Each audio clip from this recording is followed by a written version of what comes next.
Hi, welcome back to our YouTube channel. ಇವತ್ತಿನ recipe vangibath ಮಾಡ್ತಾಯಿದ್ದೀನಿ. ಈರುಳ್ಳಿ ಬೆಳ್ಳುಳ್ಳಿ ಹಾಕದೆ ಪೂಜೆಗಳ ಟೈಮಲ್ಲಿ ಮಾಡ್ಕೊಳ್ಳೋ ಅಂಥ ವಾಂಗಿಬಾತ್ ಮಾಡ್ತಾಯಿದ್ದೀನಿ. ಸೊ ನಾನು ಪೂಜೆಗಳಲ್ಲಿ ಇದೇ ಥರನೇ ಮಾಡ್ಕೋತೀನಿ. ಸೊ ಇದಕ್ಕೆ ನಾನು ಈ ಥರ ಉದ್ದುದ್ದಾಗಿ ಕಟ್ ಮಾಡಿ ಇಟ್ಕೊಂಡಿದ್ದೀನಿ. ಮೀಡಿಯಮ್ ಸೈಜಲ್ಲಿ ಬದನೆಕಾಯಿ ಕಟ್ ಮಾಡಿ ಇಟ್ಕೊಂಡಿದ್ದೀನಿ. ನಾನು ಹುಣಸೆಹಣ್ಣು ಯೂಸ್ ಮಾಡ್ತಾಯಿಲ್ಲ, ಟೊಮೆಟೊ ಯೂಸ್ ಮಾಡ್ತಾಯಿದ್ದೀನಿ. ಅರ್ಧ ಹೋಳು ತೆಂಗಿನ ತುರಿ, ಸ್ವಲ್ಪ ಕೊತ್ತಂಬರಿ, ಸ್ವಲ್ಪ ಕರಿಬೇವು. ನಾನು 2 ವಾಂಗಿಬಾತ್ ಪೌಡ್ರ್ ಯೂಸ್ ಮಾಡ್ತಾಯಿದ್ದೀನಿ.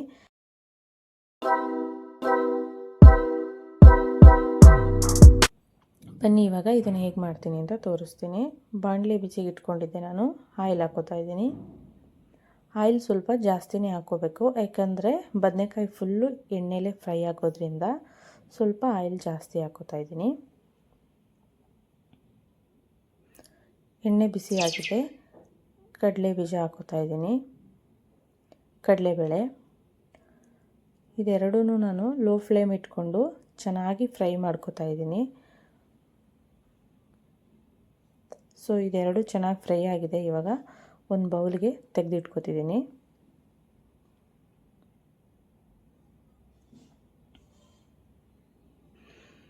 ಮತ್ತು ಅದೇ ಎಣ್ಣೆಗೆ ಸ್ವಲ್ಪ ಸಾಸಿವೆ, ಜೀರಿಗೆ, ಕರಿಬೇವು ಹಾಕಿಬಿಟ್ಟು ಚೆನ್ನಾಗಿ ಫ್ರೈ ಮಾಡ್ಕೋತೀನಿ.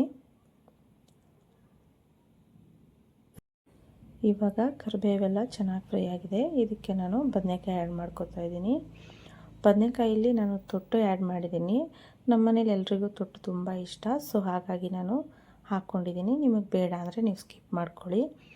ಇವಾಗ ಚೆನ್ನಾಗಿ ಎಲ್ಲ ಮಿಕ್ಸ್ ಮಾಡಿ ಎಣ್ಣೆಲೇ ಇದು ಚೆನ್ನಾಗಿ ಫ್ರೈ ಆಗಬೇಕು. ಸೊ ಇವಾಗ ಇದು ಮಿಕ್ಸ್ ಎಲ್ಲ ಆದಮೇಲೆ ನಾನು ಬದನೆಕಾಯಿ ಬೇಯೋಕ್ಕೋಸ್ಕರ ಸ್ವಲ್ಪ ಉಪ್ಪು ಹಾಕಿ ಚೆನ್ನಾಗಿ ಫ್ರೈ ಮಾಡ್ಕೋತಾ ಇದ್ದೀನಿ.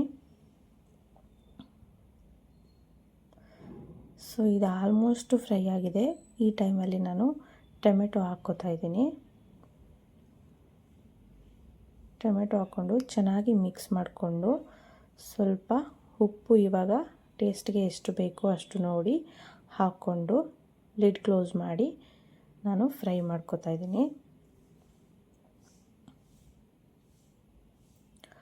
ಸೊ ಇವಾಗ ಚೆನ್ನಾಗಿ ಫ್ರೈ ಆಗಿದೆ. ಇದು ಟೊಮೆಟೊ ತುಂಬ ಬೇಯೋ ಅವಶ್ಯಕತೆ ಏನಿಲ್ಲ, ಸಾಫ್ಟ್ ಆದರೆ ಸಾಕು. ಚೆನ್ನಾಗಿ ಇವಾಗ ಬೆಂದಿದೆ.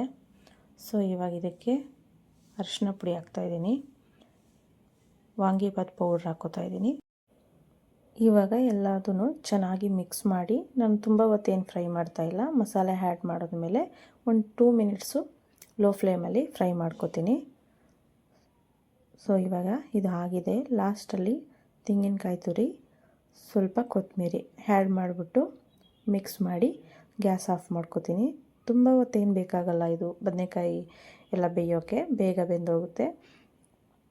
ಸೊ ಇವಾಗ ಇದಾಗಿದೆ ನೋಡಿ, ಈ ಥರ ಕಲರ್ಫುಲ್ಲಾಗಿ ಚೆನ್ನಾಗಿ ಬೆಂದಿರುತ್ತೆ.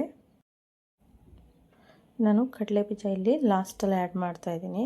ಲಾಸ್ಟಲ್ಲಿ ಹಾಕೋದ್ರಿಂದ ಕಡಲೆಬೀಜ ಕ್ರಿಸ್ಪಿಯಾಗಿ ಚೆನ್ನಾಗಿರುತ್ತೆ. ಫಸ್ಟೇ ಹಾಕಿದ್ರೆ ಸಾಫ್ಟ್ ಆಗಿಬಿಡುತ್ತೆ. ಸೊ ನಾನು ರೈಸ್ ಹಾಕಿ ಮಿಕ್ಸ್ ಮಾಡ್ಕೊಂಡಿದ್ದೀನಿ ನೋಡಿ, ಕಲರ್ಫುಲ್ಲಾಗಿ ಚೆನ್ನಾಗಿರುತ್ತೆ. ಟೇಸ್ಟ್ ಕೂಡ ತುಂಬ ಚೆನ್ನಾಗಿರುತ್ತೆ.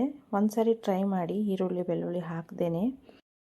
ನಾನು ಇವಾಗ ಸರ್ವ್ ಮಾಡ್ಕೊಂಡಿದ್ದೀನಿ. ಕಲರ್ಫುಲ್ಲಾಗಿ ಚೆನ್ನಾಗಿ ಬಂದಿದೆ. ನೀವು ಟ್ರೈ ಮಾಡಿ ಹೇಗಿತ್ತು ಅಂತ ಹೇಳಿ. ನನ್ನ ಚಾನಲ್ ಇನ್ನೂ ಯಾರು ಸಬ್ಸ್ಕ್ರೈಬ್ ಮಾಡಿಲ್ಲ, ಸಬ್ಸ್ಕ್ರೈಬ್ ಮಾಡಿ. ರೆಸಿಪಿ ಇಷ್ಟ ಆಗಿದರೆ ಲೈಕ್ ಮಾಡಿ, ಶೇರ್ ಮಾಡಿ. Thank you for watching.